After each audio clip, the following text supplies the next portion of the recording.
বুবলি অন্তত সবসময় নিজের সন্তানকে নিয়েই ব্যস্ত থাকে, নিজের স্বামীকে নিয়েই সে ছবি-টবি দেয়।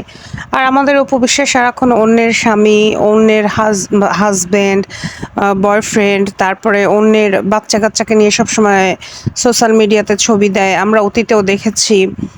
কিন্তু বুবলিকে আমরা সবসময় দেখি যে সে তার বাচ্চাকে নিয়ে বিভিন্ন জায়গায় ঘুরতে যায়। যেখানেই যায় সেখানেই তার বাচ্চা তার সাথে থাকে।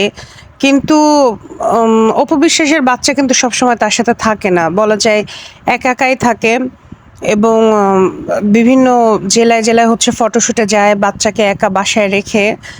আবার ওদিকে বুবলি হচ্ছে তার বাচ্চাকে আমরা দেখেছি যে নিজেই স্কুলে নিয়ে যাচ্ছে। কিন্তু বীরের ক্ষেত্রে দেখতাম মানে বীরকে নিজেই স্কুলে নিয়ে যাচ্ছে। আবার অপু বিশ্বাসের ক্ষেত্রে জিনিসটা খুবই রেয়ার। মানে সে তেমন একটা নিয়ে যাইতো না বললেই চলে। আবার আমরা যদি দেখি যে বীরকে প্রকৃত ইসলামের শিক্ষায় শিক্ষিত করছেন হচ্ছে বুবলি, প্রকৃত ইসলাম শিক্ষা দিচ্ছে, ধর্ম শিক্ষা দিচ্ছে। ওদিকে আমাদের অপু বিশ্বাসের ছেলেকে মানে আপনারা দেখতেই পাচ্ছেন মন্দিরে মূর্তির সামনে মাথা নত করছে, প্রণাম দিচ্ছে। তো এগুলো শাকিব খান কিভাবে মেনে নিচ্ছে আমি জানি না। আবার যারা অপু বিশ্বাসের ভক্ত তারা এগুলো কি দেখে না?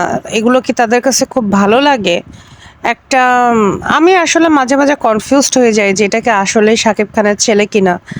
কারণ শাকিব খানের ছেলে হলে তো শাকিব খানের মতোই হইতো।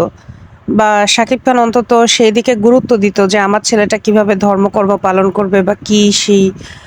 কিন্তু সে ব্যাপারে দেখলাম শাকিব খানেরও কোনো মাথা ব্যথা নেই। এই তো পূজায় যাচ্ছে, এই মন্দিরে যাচ্ছে, এই প্রণাম দিচ্ছে, আবার ই করতেছে, সেই করতেছে।